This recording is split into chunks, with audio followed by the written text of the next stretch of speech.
ನೋಡಿದ್ರಲ್ಲ ಆ ವಿಡಿಯೋದಲ್ಲಿ ಯಾರಿದ್ದಾರೆ ಅಂತ. ಸೊ FB ಅಲ್ಲೂ ಇವರೇ, ಯೂಟ್ಯೂಬಲ್ಲೂ ಇವರೇ, ಬಿಗ್ ಬಾಸ್ ಅಲ್ಲೂ ಇವರಿದ್ರೇನೆ TRP ಬರೋದು ಅಂತ ಎಲ್ಲರೂ ಅನ್ಕೊಂಡಿ.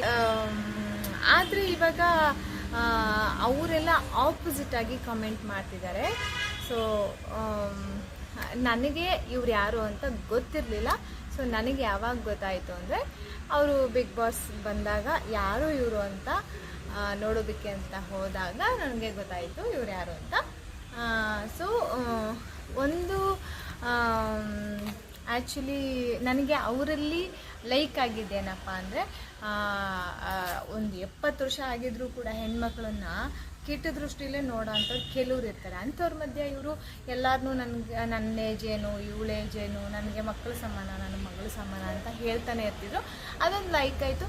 ಮತ್ತು ಅದಾದಮೇಲೆ ಹಂಸ್ ಅವ್ರ ಬಗ್ಗೆ ಹೇಳಬೇಕಂದ್ರೆ, ಹಂಸ್ಗೆ ಇವರು ಏನಂದಿದ್ದು ಏನೋ ಒಂದು ವರ್ಡನ್ನು ಯೂಸ್ ಮಾಡಿದ್ರಲ್ವ.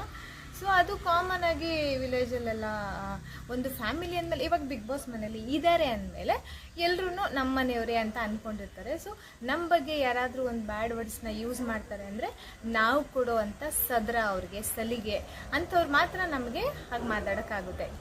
ಈಗ ಹಾಯ್ ಬಾಯ್ ಹೇಳ್ಬಿಟ್ಟು ಮನೆಗೆ ಹೋಗ್ತೀವಿ, ಅವರೆಲ್ಲರೂ ನಮ್ಮ ಬಗ್ಗೆ ಕೆಟ್ಟದಾಗಿ ಮಾತಾಡೋಕ್ಕಾಗುತ್ತಾ? ಇಲ್ಲ. ನಮ್ಮ ಮನೆಯವರು, ನಮ್ಮ ಫ್ಯಾಮಿಲಿ, ನಮ್ಮವರು ಅಂತ ಅಂದ್ಕೊಂಡಾಗ ಮಾತ್ರ ಮನೇಲಿ ಒಬ್ರಿಗೊಬ್ರಿಗೆ ಜಗಳ ಬರುತ್ತೆ, ಒಬ್ರಿಗೊಬ್ರು ಕೆಲವೊಂದು ಕೆಟ್ಟ ಪದಗಳನ್ನ ಉಪಯೋಗಿಸ್ಬಿಡ್ತಾರೆ, ಅವ್ರಿಗೆ ಗೊತ್ತಿರಲ್ಲ. ಸೊ ಅದೊಂದರಿಂದ ಅವರು ಅದೊಂದು ವರ್ಡ್ ಯೂಸ್ ಮಾಡಬಾರ್ದಿತ್ತು. ಸೊ ಮುತ್ತೈದೆಯರಿಗೆ ಹಾಗಂದರೆ ತುಂಬಾ ಕೋಪ ಬರುತ್ತೆ. ಅವರಾಗಿರೋದಕ್ಕೆ ಸುಮ್ಮನೆ ಇದ್ದಾರೆ. ಹೀಗೆಲ್ಲ ಮಾತಾಡಬಾರ್ದು.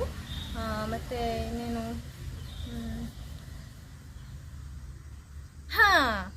ಅವ್ರು ಯಾರು ಅಂತ ನೀವು ಕಾಮೆಂಟ್ ಮಾಡಿಲ್ಲ ಅಂದರೆ ನಾನು ಹೇಳ್ಬಿಡ್ತೀನಿ ನೋಡಿ.